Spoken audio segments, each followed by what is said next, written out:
It's time for a Drunk Talk TV Music Industry News Desk Report. Strap yourself in for where prohibited batteries not included, not available in the state of shock. Hey everyone, welcome to another Drum Talk TV News Desk Report coming to you live April 10th, 2026. Feel free to chime in the comments if you're watching live or if you're watching the archive after the fact. I'm Steven Schinder, and this is Shawi Graf, and we'll be talking about some of the latest music news and what's going on at Drum Talk TV and Drum Talk TV Brilliance. How's it going, Shawi? It's going well, Steven. The weather has finally started to feel like spring up here in Wisconsin, so I'm very excited about that. And, just kind of on the downhill slide towards graduation at this point. But how are you doing, Steven? Oh, nice. Yeah, over here in Southern California, the weather, it can get a bit weird. Like, it felt very much like summer for a few days. Now it's cloudy, so it feels a little bit autumny or wintry, so a little bit unpredictable, but just rolling with it and whatnot.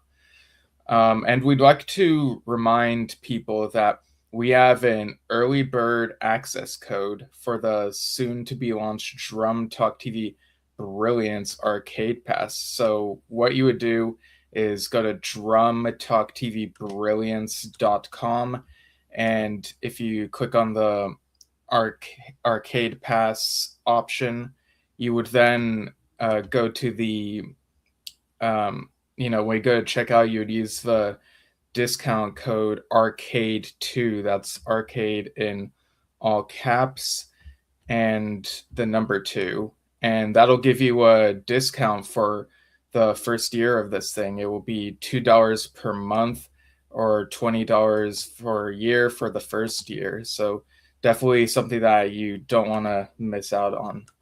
But now we get to something we like to start the show with each week. Now it's time for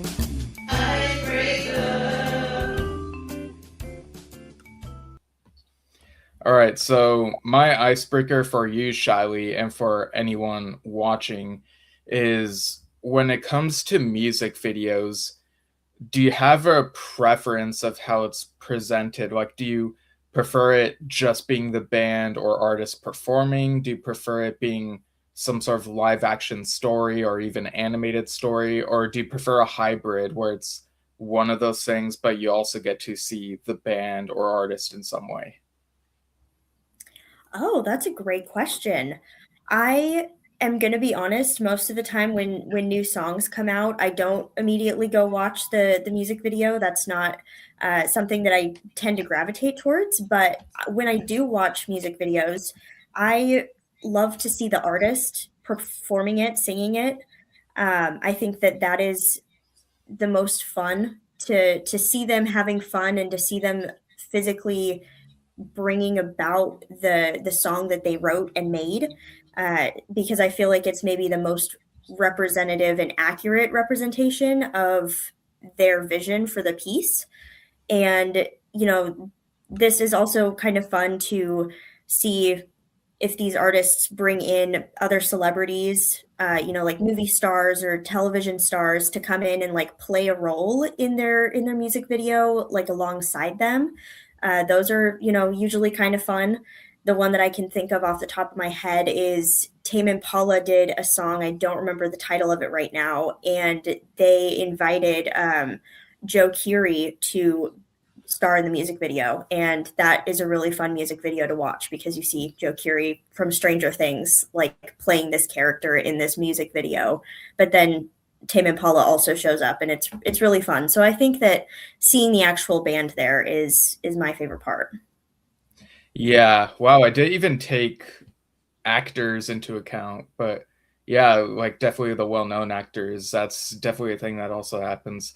I think in general, I prefer seeing the band or artist, but there are times when something like, I don't know, an animated story can be like really compelling, even if you don't see them. Like you could still hear them in the music. So sometimes those experiments do feel worthwhile, but I do like seeing the band and artist. So, yeah, anyone who has thoughts on that, feel free to chime in on that icebreaker live or after the fact. But now we get to the educational segment here. It's time for This Day in Music History. Why not the whole week? Because we'd be here forever. All right, we are jumping back to April 10th of 2019 when Billie Eilish was at #1 on the UK chart with her debut studio album, When We All Fall Asleep, Where Do We Go? It made Eilish the youngest female solo act to chart at #1 in the UK. At the 2020 Grammy Awards, it won Album of the Year, Best Pop Vocal Album, and the record Bad Guy, the lead single from the album, won Record of the Year. Nice. And in 2015, All Time Low were at an all-time high, you might say, as they were #1 on the UK album chart with their 6th studio album, Future Hearts. The American rock band also reached #2 in the US, giving them their highest placing on the US album chart to date. The album also peaked at #1 in the US on the Billboard Independent Albums chart, Top Rock Albums chart, and Top Alternative Albums chart. Those are quite feats there. Yes, certainly. And going back to 2013, Kate Bush received her CBE for services to music from the Queen of England at an investiture ceremony at Windsor Castle. The singer-songwriter, who was catapulted to fame in 1978 with Wuthering Heights, topped the charts, said she was incredibly thrilled. The 54-year-old was dedicated the award to her family and joked that it would be pride of place at the top of her Christmas tree. So a huge honor there, and fun that she was going to put it on her Christmas tree and already thinking about that even in April. Yeah, for sure. And in 2007, the former home of Johnny Cash burnt to the ground. Cash and his wife, June Carter, used the base in Tennessee to write many of their songs and to entertain fans and U.S. presidents. Part of Cash's famous late-period video Hurt was shot inside the house, 20 miles northeast of country music capital Nashville. After the couple's deaths in 2003, the home in Henderson was bought by Barry Gibb of the Bee Gees, who was preparing to refurbish the property when fire struck. Within a few hours, only the stone chimneys remained of the building. Wow, that's really wild to hear that happened to that place. And that Hurt music video, it definitely leaves an impression. You know, it's Johnny Cash's cover of a Nine Inch Nails song, and both versions are great, but they kind of have their own different feel, you know, coming from different people. So very interesting listens, those ones. Yes, certainly. Very sad that happened.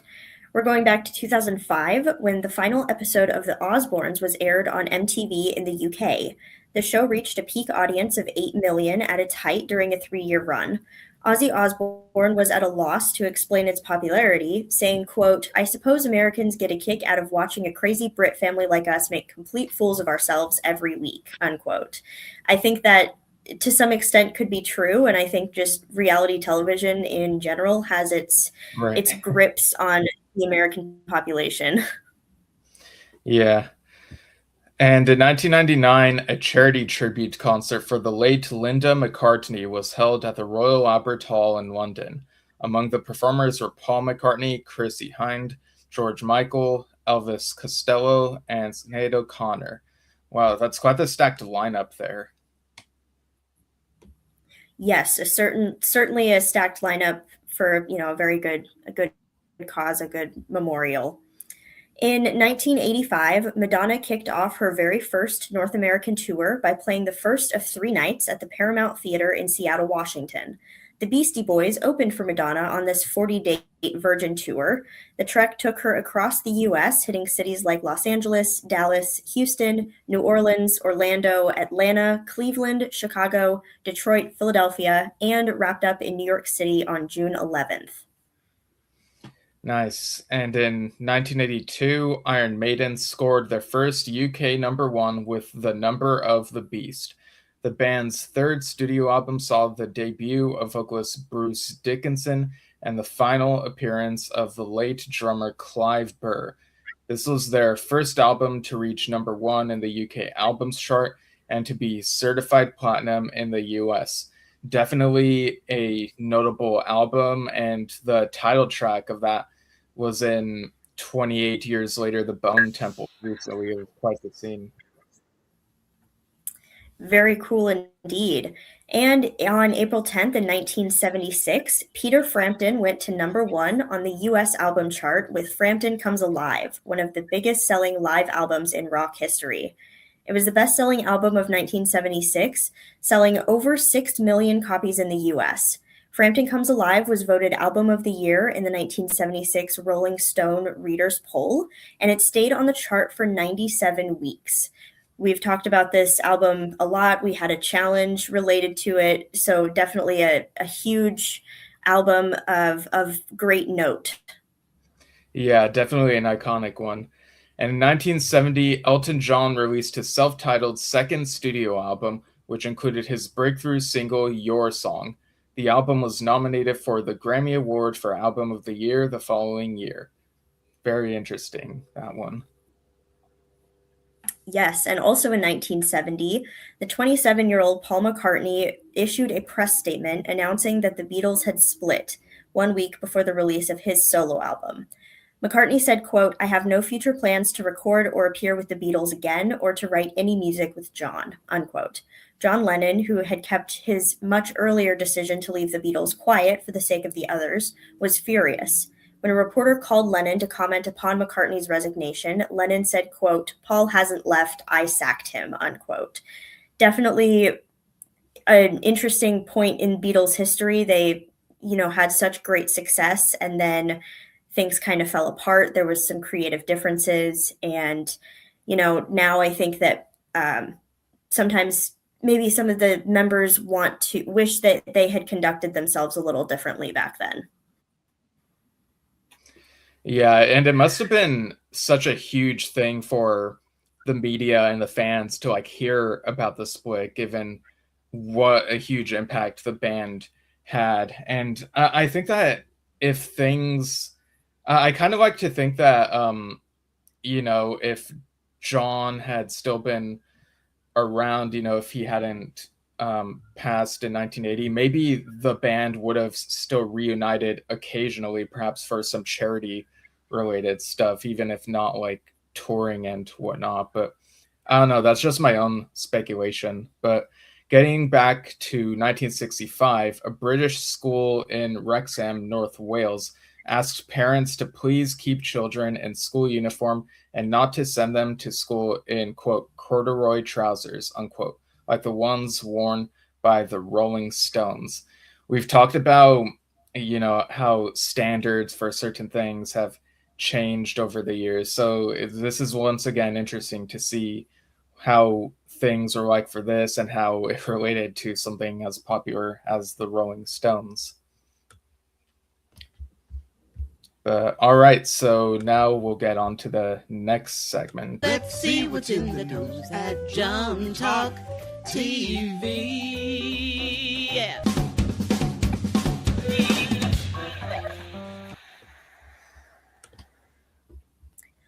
Again, we have the early bird discount code for the soon-to-be-launched Drum Talk TV Brilliance Arcade Pass. Go to drumtalktvbrilliance.com and use code ARCADE2 at checkout for a VIP arcade pass for $2 a month or $20 a year for the first year. You can also get a peek behind the curtain and check out what we're working on and give us your feedback. Here's a video about that. Sit around and watch TV? Nah.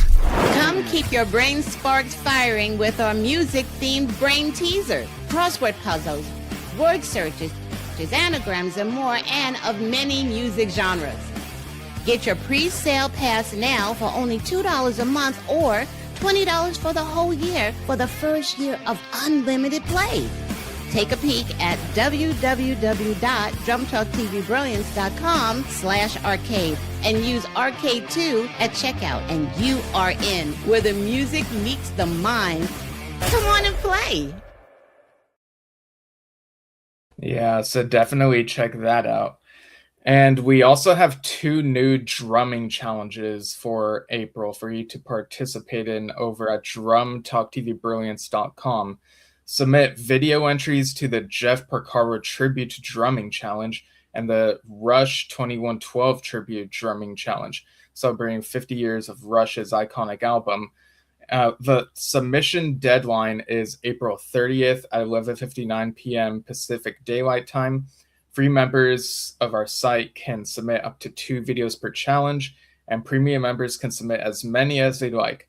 And you can also still submit to the extended Led Zeppelin Presence Tribute Drumming Challenge and the Kiss Destroyer Tribute Drumming Challenge. So I'll play each of those videos back to back. Let's start with Jeff Porcaro one. Enter the Jeff Porcaro Tribute Drumming Challenge. Competition open until April 30th, 2026, 11:59 p.m. Pacific Daylight Time. Win up to $125 worth of prizes by playing along to official tracks featuring Jeff Porcaro on drums. They can be the Toto tracks he played on, or even deep cuts from releases by other artists. First place gets to have a Drum Talk TV interview. All the info, rules, and judging criteria are on the site. Free members can submit up to 2 videos per challenge. Premium members can submit as many as they'd like. Go to drumtalktvbrilliance.com. Alright, and here's the one for the Rush 2112 Tribute Drumming Challenge. The rules for this one are a little bit different, so check this out. Drum like Neil in the Rush 2112 Tribute Drumming Challenge, celebrating 50 years of a classic Rush album. Competition open until April 30th, 2026, 11:59 p.m. Pacific Daylight Time. Win up to $125 worth of prizes by submitting video of yourself playing along to either a section of the 2112 epic title track or any of the other tracks on the album. Win a gift certificate to a favorite music store.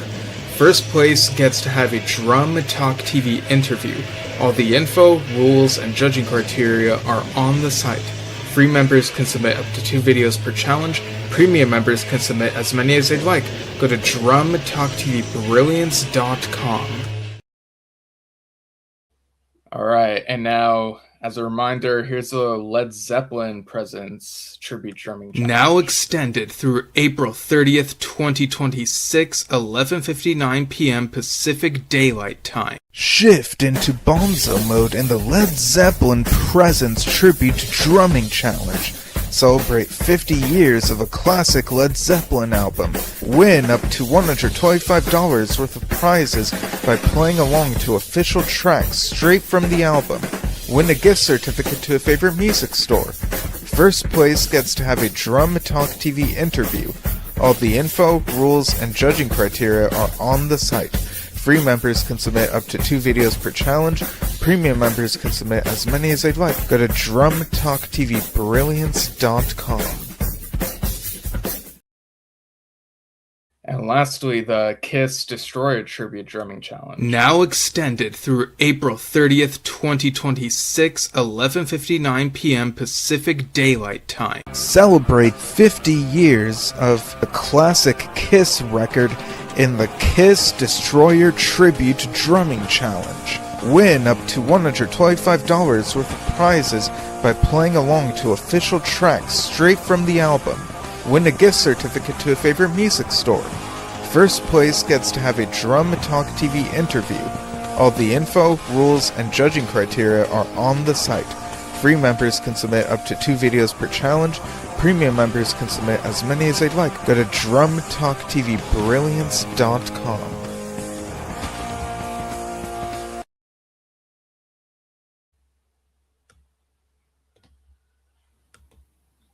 Yes, so definitely some fun things going on over there. Definitely check out those challenges.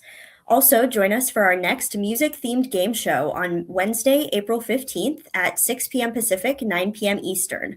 The theme is drummers new to a band, so study up on the band lineup timelines. You can go to drumtalktvbrilliance.com, navigate to the events page and RSVP, or RSVP on the events page on our Facebook page. You'll receive the game show link the day of the show. Prizes featured in these game shows have been from Medley Merch. Check out their music-themed merchandise at medleymerch.com. Here's a video about their concert journal. What concert would be your first entry if you had an ultimate concert journal? Your most recent concert? Your next concert? Or would you go way back like me and enter your first concert? For me, it was Led Zeppelin. Now you can with the I Was There personalized music performance diary premium hardcover book. This is for all live music fans who experience live shows from clubs to stadiums. And what an amazing keepsake, and it makes a great gift. Use Drum Talk TV 25 at checkout for a one-time 25% discount, so load up. Get yours now via the link in the post. Yeah, so definitely RSVP to that game show for a chance to win prizes if you compete. Earlier this week, Dad and I went live on Yes Shift, the prog rock podcast that we do, for Steve Howe's birthday to talk about his music career throughout the decades.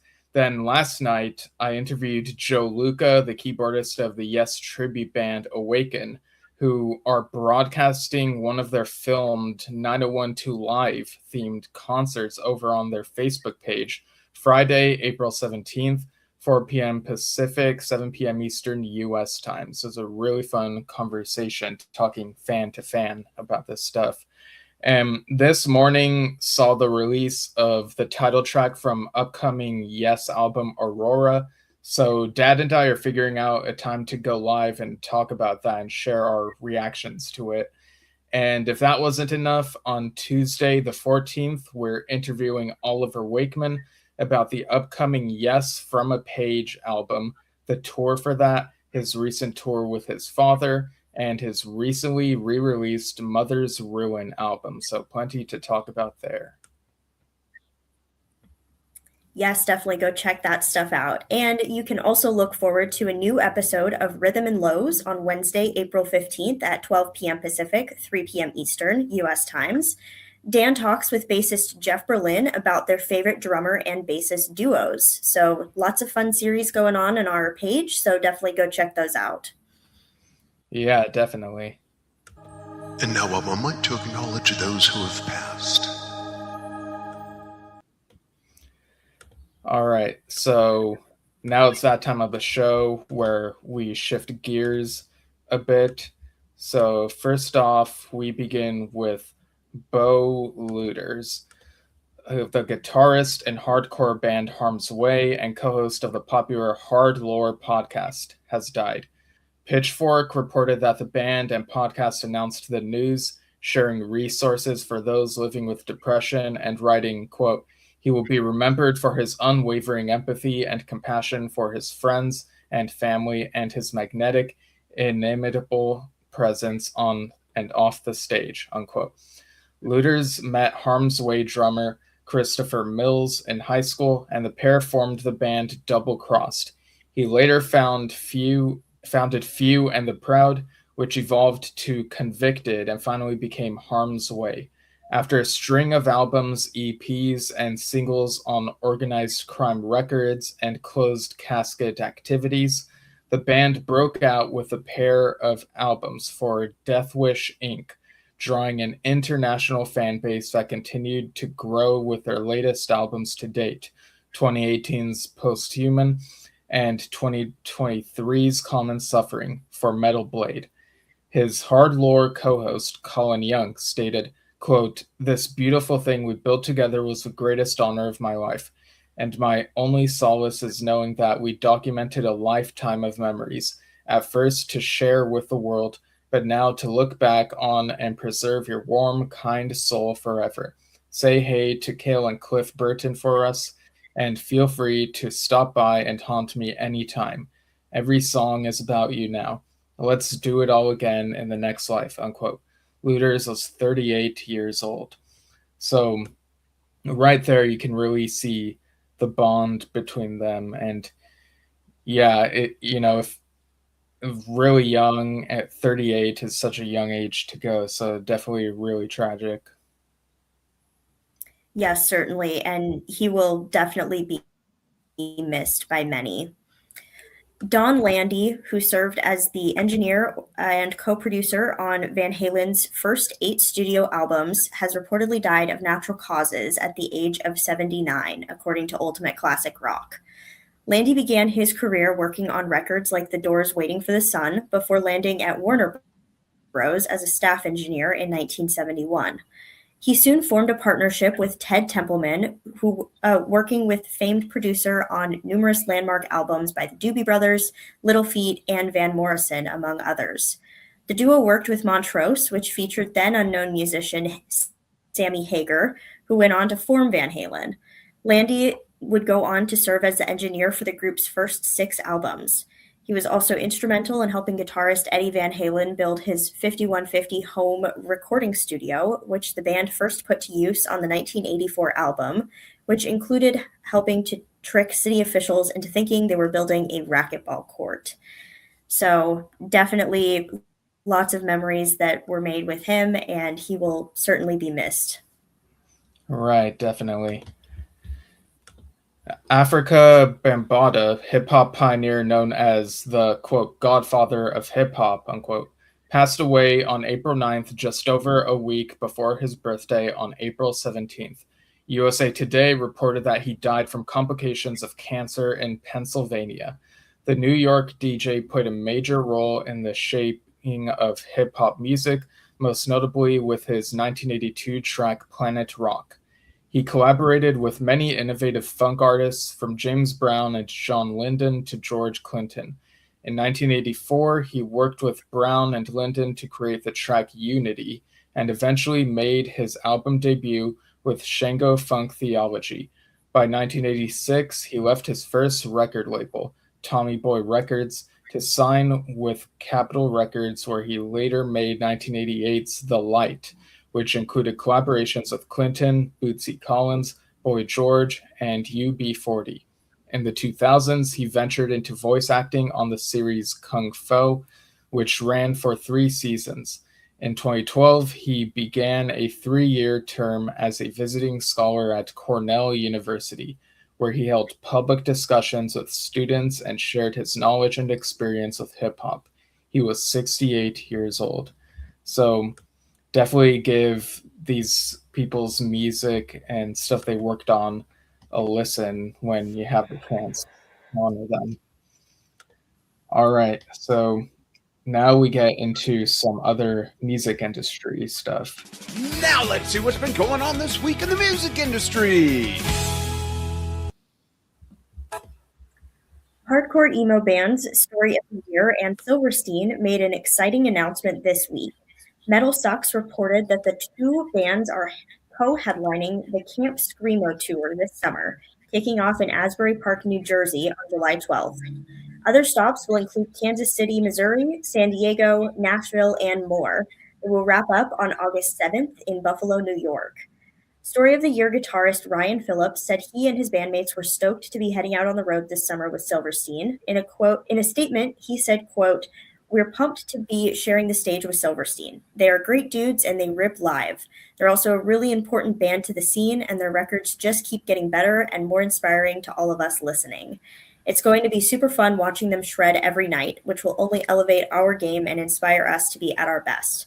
We genuinely feel this new era of Story of the Year is the best we've ever sounded live and the most work we've put into elevating the show, not only as a band, but as individuals," unquote. Tickets for the tour went on sale today, April 10th at 10 a.m. local time. So, very exciting that this is a co-headlining tour. It's going to draw a lot of people. It's kind of this commingling of fan bases that I think a lot of artists are leaning into a little bit more recently. Yeah, definitely. Last week, we discussed a recent Rolling Stone interview with Journey's frontman Arnel Pineda, in which he revealed that he tried to leave the band twice. Ultimate Classic Rock reported that the frontman was going through personal issues that complicated his plans to tour with the band.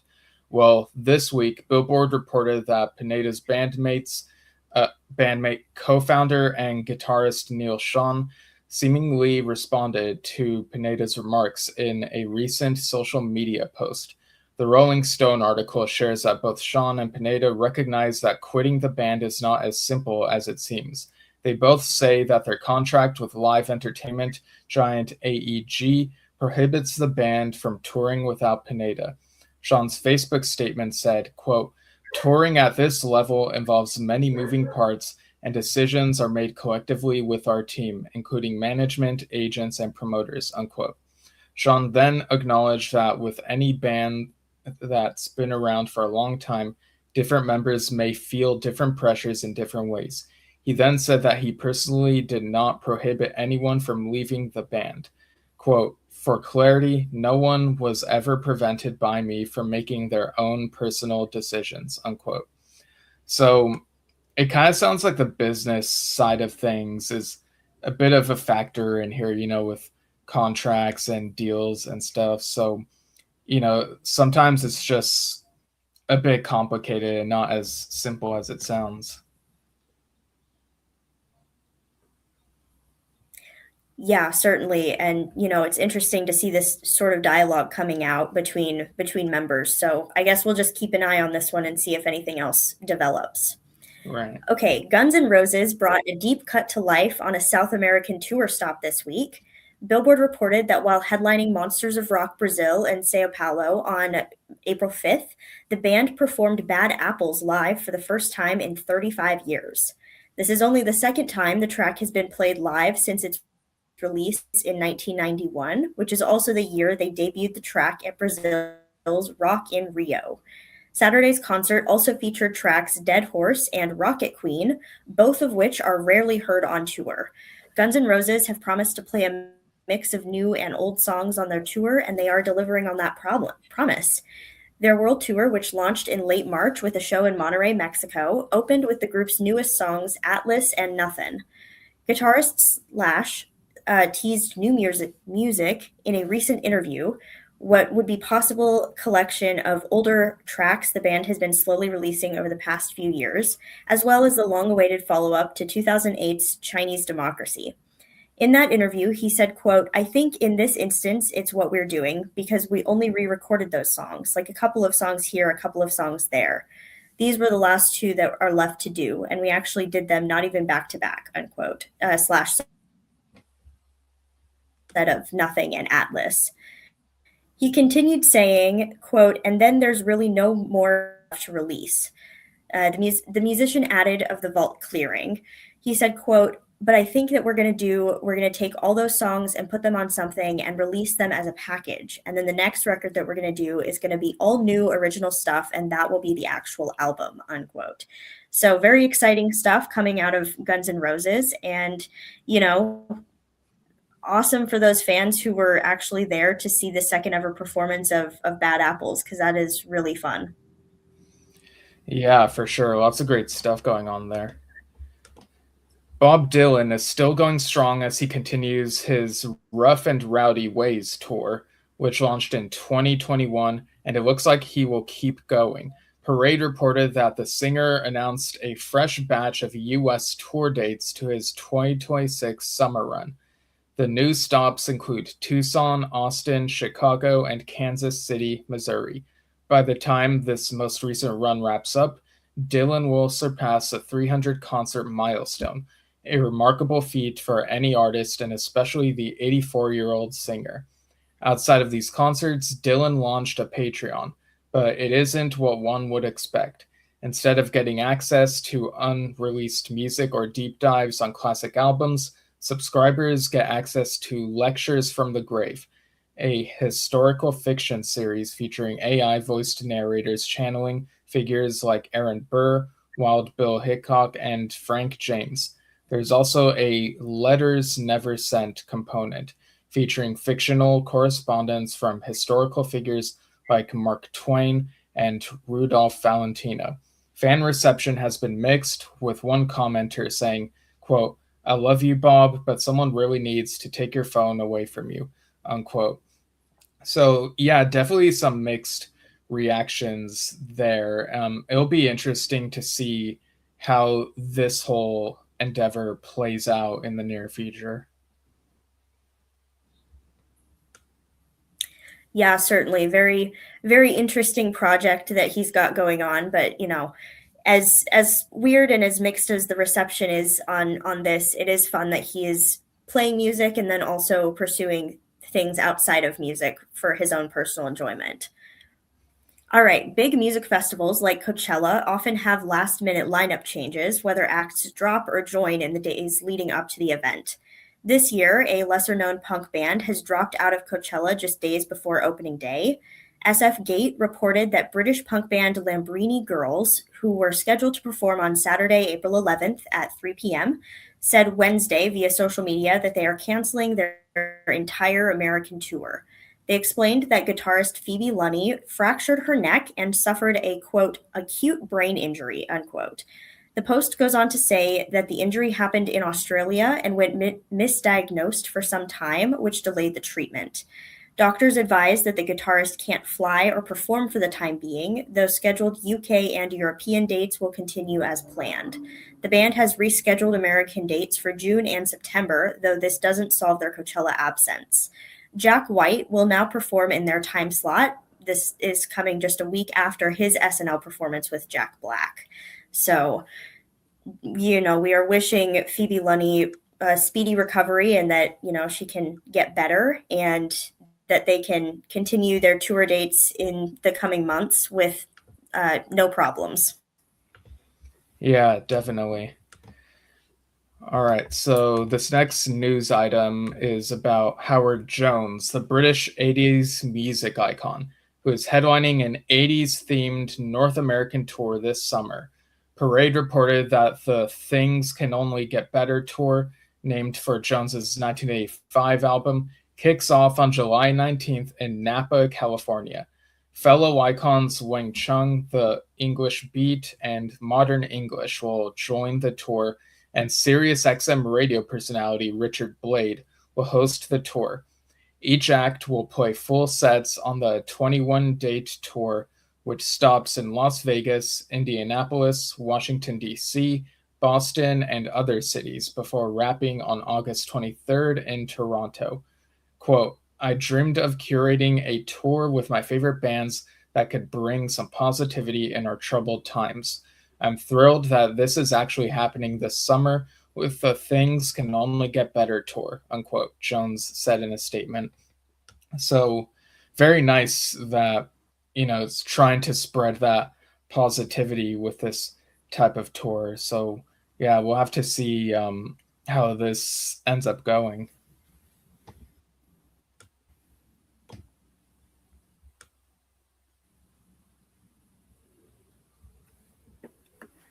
Yes, certainly some exciting news there. And this week, the new Foo Fighters drummer Ilan Rubin opened up about his move from Nine Inch Nails. Parade reported that in an interview on Go with Elmo Lovano, Rubin explained that the Foo Fighters gig, quote, came out of nowhere after getting a call from Dave Grohl, telling Elmo Lovano that he, quote, couldn't be happier, unquote. Then he went on to explain how the Foo Fighters gig went down, saying it was delicate after playing with Nine Inch Nails for nearly 2 decades. The Foo Fighters' previous drummer, Josh Freese, played with Nine Inch Nails from 2005 to 2008 and was replaced by Rubin in 2009 when he decided to focus on his family. Rubin played with Nine Inch Nails until last summer when he joined Foo Fighters. After Josh Freese was let go from the Foo Fighters, he rejoined Nine Inch Nails, resulting in what has been called the, quote, drummer swap, unquote. However, Rubin emphasized that this was, quote, a switch, but it was certainly not a swap. I left my tenure with Nine Inch Nails to join Foo Fighters. The guy who joined Nine Inch Nails was no longer with Foo Fighters. That's literally what it was, unquote. So, we covered that a lot when it was happening over the summer. And very, very interesting stuff to see both of them kind of speaking out at different times about what happened. Yeah, and I do kind of get the difference between a swap and a switch. It's not like when I don't know, a sports team like does an intentional trade, it's like these things just ended up happening type of thing. And Lady Gaga had some unfortunate news for fans coming to see her on tour. Parade reported that the pop superstar had to cancel her April 9th show in Montreal, Canada, just hours before the scheduled performance due to a respiratory infection. Her doctor advised that the infection was too severe to push through, and in an Instagram story, Gaga shared how difficult it was to make the decision. In her announcement, she wrote, quote, "Hey everyone, I'm so sorry to share that I'm unable to perform tonight and have to cancel the show. I've been fighting a respiratory infection for the past few days and doing everything I can to rest and recover, but it's gotten worse," unquote. She wrote, citing her doctor's orders to rest up. Quote, "To be honest, I don't think I could give you the quality of a performance today that you deserve," unquote. She made clear that falling short of her own standards simply wasn't something she was willing to do, even under pressure. She said, quote, "To everyone who is coming tonight, I'm absolutely heartbroken and so sorry," unquote. Her next stops are St. Paul, Minnesota, and New York City, and there has been no word yet on if the Montreal show will be rescheduled. So, we always say here that health and how an artist feels, whether they can do it or not, that's always really important, more so than, just go out and do the performance type of thing. So it's good that she's addressing this and, just keeping the fans in the loop. And I'm sure, like, there are plans that'll have to be rescheduled, but hoping for the best on her end. Yes, certainly. We definitely hope that she gets better soon and can continue on. The Strokes have an exciting announcement this week in the form of a 13-second trailer dropped on social media. Parade reported that the band will release their 7th studio album, Reality Awaits, this summer, and the video clip features a retro sports car, an unmistakably Strokes tune playing in the background, and the tagline, "In the flesh, it's even sexier." It's been 6 years since their last album release, and fans believe the timing is deliberate, as the Strokes are currently booked for a string of major festival dates, including Coachella this weekend. There is one elephant in the room worth acknowledging. Frontman Julian Casablancas recently revealed he no longer speaks to guitarist Nick Valenci. How much the two were actually in the same room during the making of this record remains an open question. So, very interesting. I think that they are maybe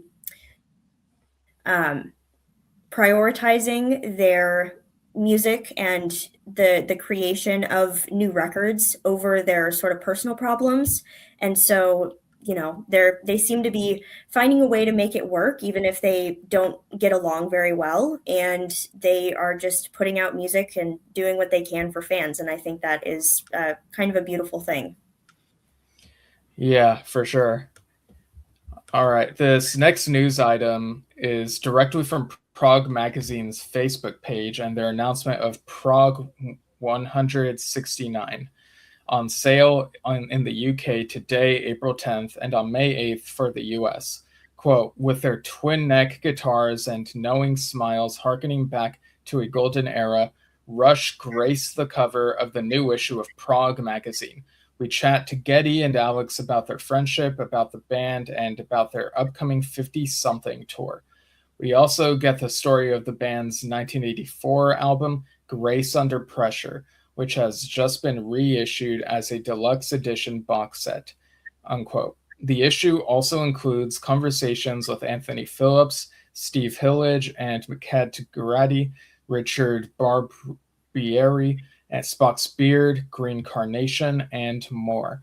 So, yeah, Prog Magazine, they really pack these issues with articles on all these different artists. And with Rush having their upcoming tour, they're just, all over the place, and deservedly so, getting all of this coverage. So, yeah, like, always curious, how that upcoming tour is going to go. Yes, certainly. So very exciting, and keep an eye out for that. This next news item is very exciting. Tokyo's Nippon Budokan Arena has released a collection of long-forgotten, previously unpublished photographs of the Beatles taken during the British band's only concerts in Japan 60 years ago. The Business Standard reported that the negative film rolls were found on a shelf in 2009 and have remained in storage until now. With the 60th anniversary of the band's 5-date 1966 Japan tour coming up, the venue hired a Beatles expert who confirmed the photos have never been published before. One photo shows John Lennon beside a traditional Japanese doll, which looks strikingly similar to the one pictured on the cover of Sgt. Pepper's Lonely Hearts Club Band, released in 1967. The negatives were found wrapped in paper labeled, quote, the Yomiuri Shimbun Archives Room, unquote. The Japanese daily newspaper has since launched an investigation to determine the identity of the photographer and how the film ended up stored at the Budokan for decades. So very exciting news, a huge uncovering of more Beatles history. And, you know, I wouldn't be surprised if there's even more somewhere else about them, just based on everything that they did. So this is very exciting and a huge milestone for Beatles fans. Yeah, always great to have these discoveries happening. As a reminder of what's coming up soon on Drum Talk TV. All right, so take advantage of the early bird discount code for the soon-to-be-launched Drum Talk TV Brilliance Arcade Pass. Go to drumtalktvbrilliance.com and use the code ARCADE2 at checkout for a VIP arcade pass for $2 per month or $20 per year for the first year. You can also get a peek behind the curtain and check out what we are working on and give us your feedback. Yes, and while you're on our site, be sure to go to the events calendar and RSVP for the April 15th at 6 p.m. Pacific music-themed game show, Drummers New to a Band. And you have until April 30th at 11:59 Pacific Daylight Time to submit to the Jeff Porcaro, the Rush 2112, the Led Zeppelin Presence, and the Kiss Destroyer Tribute Drumming Challenges for chances to win up to $125 worth of prizes. So definitely go check that stuff out. Thank you, everyone, for, tuning in and watching this on Friday, and have a wonderful weekend. Thank you, Stephen, for co-hosting with this, and, have a great weekend. We'll see you next week. Yeah, thank you too, Shiley, and thanks everyone. We'll see you all soon.